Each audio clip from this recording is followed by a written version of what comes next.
Hello student, आज की इस नए वीडियो में आप सभी लोगों का स्वागत है। आज की वीडियो में हम बात करने वाले हैं DHO इक्वेशन क्या होते हैं।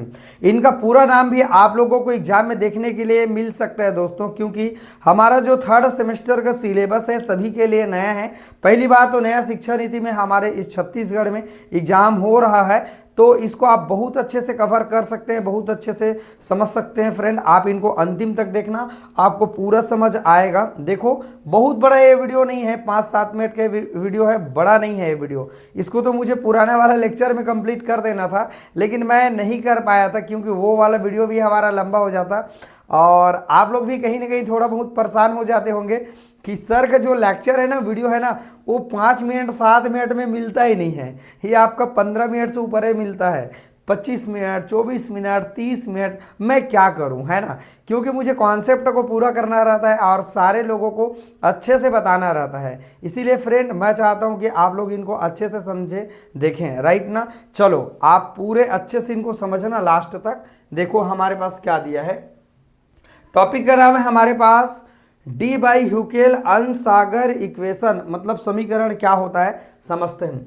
सन 1923 में डी बाई एवं ह्यूकेल ने एक समीकरण दिया। उन्होंने क्या समीकरण दिया? उन्होंने एक निश्चित सांद्रता से लेकर के अनंत तनुवता तक, जो हमारे पास एक निश्चित कॉन्सेंट्रेशन लेंगे, उन्होंने एक निश्चित सांद्रता, एक फिक्स हमारे पास कॉन्सेंट्रेशन होता है, से लेकर के एक इन्फिनिट डाइल्यूशन तक इलेक्ट्रोलाइट की तुल्यांकी चालकताओं के, मतलब हमारे पास जो तुल्यांकी चालकता आपने पढ़ा है ना पुराना वाला लेक्चर में, तुल्यांकी चालकताओं के परिकलित मतलब कैलकुलेटेड मानों और एक्सपेरिमेंटल मानों की तुलना की। उन्होंने कुछ कैलकुलेशन भी किया और साथ में एक्सपेरिमेंटल मानों की तुलना की। सन 1927 में आ गए हमारे पास वैज्ञानिक अनसागर ने इस समीकरण को कुछ संशोधित के साथ, कुछ उनमें मॉडिफाई करके, है ना, के साथ प्रस्तुत किया। इस समीकरण को डी बाई ह्यूकेल अनसागर समीकरण, अर्थात इसका शॉर्ट नेम है DHO, इसका नाम ड्यू बाई ह्यूकेल अनसागर इक्वेशन कहा गया। इस इक्वेशन क्या है, बस इसको बस आप सारे लोगों को लिखना है, बाकी और कुछ भी आपको नहीं करना है, ठीक है। ये इक्वेशन आप सारे बच्चे को याद करना पड़ेगा, इनको थोड़ा से समझना पड़ेगा, है ना, ज़्यादा कुछ नहीं है इसमें। ऊपर में क्या है, डी बाई और ह्यूकेल नामक दो वैज्ञानिकों ने 1900 कब का बात है, ये 23 का बात है, उन्होंने हमारे पास जो एक निश्चित सांद्रता से लेकर के अनंत तनुवता तक, है ना, इलेक्ट्रोलाइट की तुल्यांकी चालकताओं के मान है और एक्सपेरिमेंटल मानों की तुलना करते हुए उन्होंने क्या दिया था, एक समीकरण दिया था। लेकिन उनमें कुछ सुधार करके अनसागर ने भी एक सुधार करके 1927 में, है ना, इसका नाम अब पड़ गया, कुछ सुधार करके समीकरण दिया, जिसे हम लोग कहते हैं ड्यू बाई ह्यूकेल अनसागर समीकरण, DHO इक्वेशन कहते हैं। अब इस समीकरण को थोड़ा सा आप सभी बच्चे को याद करना पड़ेगा।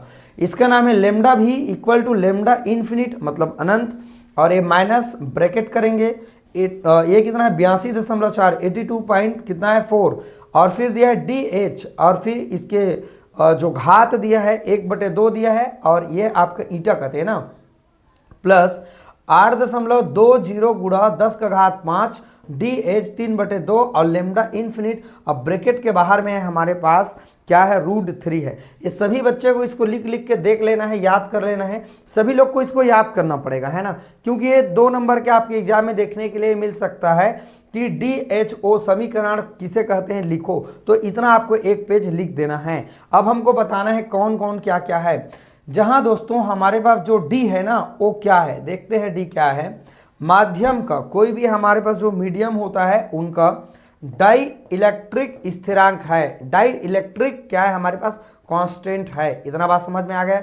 डी फॉर यहाँ डाई को बता रहे हैं, डाई इलेक्ट्रिक स्थिरांक को ये शो कर रहा है। जो ईटा दिया है यहाँ पर n जैसे श्यानता गुणांक है, इसको मैंने लिखा है कोफिशिएंट ऑफ विस्कोसिटी कहते हैं। समझ में है बात। टी क्या है दोस्तों, परम ताप है, परम ताप, एब्सोल्यूट टेम्परेचर है। इतना तो इंग्लिश आप सारे लोग को पता होगा और हिंदी भी पता होगा। देखो छत्तीसगढ़ राज्य में है, भले आप इंग्लिश मीडियम में पढ़ते हैं दोस्तों, लेकिन आप सभी लोगों को इतना हमको हिंदी आना चाहिए कि हम हिंदी में उसका थोड़ा बहुत तो मीनिंग जान ले कि आखिरकार। हाँ देखो, अब ये कह रहा है परम ताप, तो परम ताप को क्या कहते हैं? एब्सोल्यूट टेम्परेचर कहते हैं। ऐसा ना हो कि हिंदी मीडियम आपको कभी पढ़ाने का मौका मिले तो आपको कुछ नहीं आएगा, ऐसा ना हो। जैसे आप मुझे कहेंगे तो मेरा मीडियम हिंदी भी है, इंग्लिश भी है, दोनों मीडियम है, क्योंकि हम भी इंग्लिश मीडियम में पढ़ाई किए, तो हम दोनों मीडियम में आपको पढ़ा सकते हैं। लेकिन संख्या किसका ज़्यादा होता है? हमारे पास जो संख्या होता है वो हिंदी मीडियम वाले लोग का संख्या होता है। ठीक है, चलो अब आगे देखते हैं। सी क्या है? कॉन्सेंट्रेशन होगा। विलियन की कॉन्सेंट्रेशन है, कॉन्सेंट्रेशन ऑफ द सॉल्यूशन, जो क्या में है? ग्राम मोल प्रति लीटर में यहाँ पर है। लेमडा भी क्या को दर्शा रहा है? विलियन की सांद्रता पर तुल्यांकी चालकता है। क्या है? इक्विवेलेंट कंडक्टेंस को बता रहा है, कंडक्टिविटी को बता रहा है। लेमडा इन्फिनिट क्या है? विलियन की अनंत तन्यता पर तुल्यांकी चालकता है। हमारे पास जो ये अनंत कह रहा है ना, तो ये हमारे पास अनंत तन्यता किसको कहते हैं? जहां पर विलय की जो सांद्रता होती वो शून्य के बराबर होती, वो होते हैं हमारे पास अनंत तन्यता। चलो आप सभी लोग एक बार बच्चों स्क्रीनशॉट ले लो। ठीक है, चलो आप सब लोग एक बार स्क्रीनशॉट अच्छे से ले लो। आप सभी लोग को इतना बात समझ में आ रही होगी कि हम। अब दोस्तों एक बात आप मुझे बताओ, मेरे चैनल से आपको कैसे लगता है सीखने के लिए? बताओ दोस्तों। हाँ, एक चीज़ जरूर है कि देखो आजकल के बच्चे को, आजकल के स्टूडेंट को ना डिजिटल बोर्ड में पढ़ने का जो मज़ा है ना वो अच्छा आता है ना, क्योंकि आँख को भी आजकल समय के साथ हर व्यक्ति चेंज होता है, तो हमारे आँख को भी कुछ नया चीज़ चाहिए, क्योंकि बोर्ड चाक डस्टर वो ज़माना गया ऐसा। लेकिन आज भी तो हमारे जो टीचर पढ़ाते हैं चॉक डस्टर के साथ ही तो स्कूल कॉलेज में पढ़ाते हैं। हर स्कूल कॉलेज में तो डिजिटल बोर्ड पॉसिबल नहीं है ना, जहाँ आप स्कूल पढ़े हैं वहाँ भी तो डिजिटल बोर्ड पॉसिबल नहीं है। लेकिन भाई अब यूट्यूब में लोग इतना पैसा कमा लेते हैं, मेहनत करते हैं, तो डिजिटल बोर्ड लेकर के ऑनलाइन पढ़ा रहे हैं, है ना।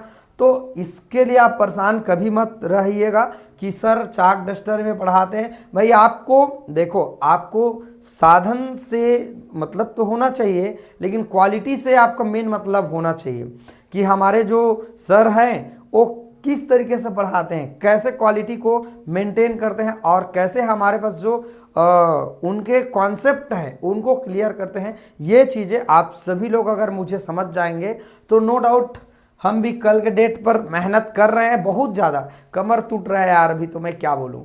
कॉलेज का इतना सारा काम, अपना खुद का काम है ना, और साथ में यूट्यूब पर डेली वीडियो अपलोड करना भाई बहुत कठिन काम है। पैर दर्द करता है, पूरे नीचे वाला भाग दर्द करता है। खड़े खड़े बताना आपको लग रहा है देखो 7 मिनट के वीडियो है आपके लिए, 8 मिनट के वीडियो है, लेकिन मैंने इसको लिखा है इसलिए ताकि बच्चे को राइटिंग अच्छा दिखे। स्क्रीनशॉट ले करके मैंने इसको अच्छे से एक बार लिख दिया है ताकि इसको आप अच्छे से कर पाएँ। नहीं तो बच्चों क्या होता है, राइटिंग का ठिकाना नहीं रहेगा तो फिर आप ही को प्रॉब्लम होने वाली है, राइट ना। तो ये आप सभी बच्चे बस कसम खा लीजिए, थोड़ा थोड़ा नोट्स बनाना है भाई, और जितना मैं पढ़ा रहा हूँ ना वही चीज़ें आपको नोट्स में लिखनी है, और इतना ही आपको पेपर में भी लिखनी है। क्यों? इसीलिए तो मैं लिख रहा हूँ ना, नहीं तो बोल के ऐसे नहीं पढ़ा देता। मेरे लिए क्या है ये, मैं बोल देता आपको डी बाई हुकेल आया, फिर एक निश्चित सांद्रता पर परिकलित किया, अनंत तन्यता पर गए, इलेक्ट्रोलाइट की तुल्यांकी चालकता के मानों को बताया, फिर अंसागर ने उन पर संशोधित करके है ना 1927 में एक समीकरण दिया जिसे DHO समीकरण कहते हैं, लिख देता। लेकिन आप बच्चे को क्या है, आपको तो थोड़ा लिखा हुआ भी चाहिए ना, तब आप कवर कर पाते हैं। तो दोस्तों वीडियो से नो डाउट आप सभी लोगों को यार अच्छे से सीखने के लिए मिल रहा होगा। बात यहाँ इस चीज़ के लिए है कि लाइन से पढ़ाने वाला कोई टीचर चाहिए, सीक्वेंस से बताने वाला कोई गुरुजी चाहिए, राइट ना, तब बच्चा जाके पढ़ेगा। और मज़े की बात है कि देखो आप लोगों का केयर कोई नहीं कर रहा है ठीक से ना, कोई नहीं कर रहा है ठीक से। सेमेस्टर में जो विद्यार्थी पढ़ रहे हैं उनका कवर करने वाला यूट्यूब पर कोई नहीं है। यूपीएससी, पीएससी और अलग अलग कंपटीशन एग्जाम का तैयारी करने वाले, 10 12 का तैयारी करने वाले बहुत सारे टीचर है बच्चों, राइट। लेकिन हमारे बीएससी जो सेमेस्टर है, एनईपी का सेमेस्टर है, उसके लिए एक प्रॉपरली वीडियो अपलोड करने वाले छत्तीसगढ़ में उतने नहीं हैं जितना कि मैंने सर्च किया देखा। आई होप आपने भी सर्च किया होगा, देखा होगा। दोस्तों चैनल को यार थोड़ा सा धूम मचा के सभी बच्चे को सपोर्ट करना है। आप सभी लोग को सपोर्ट करना पड़ेगा भाई, राइट ना। हमारे लिए, मेरे लिए एमके सर मेहनत कर रहे हैं अच्छे से, और आपको मैं बहुत अच्छे से दे सकता हूं, बता सकता हूं, समझा सकता हूं। चलिए दोस्तों, अगले वीडियो में मिलेंगे और अगले टॉपिक को देखेंगे। करीबन मैंने अभी तक 7-8 लेक्चर आप सभी लोग को इलेक्ट्रोकेमिस्ट्री पर दे दिया है। आई होप जितना भी और लेक्चर आएगा बहुत खास होगा, बहुत अच्छा सीखने के लिए मिलेगा, और एक लाइन टू लाइन मिलेगा, और अच्छा भी मिलेगा, जो आपको जिस चीज़ से आपको मतलब है।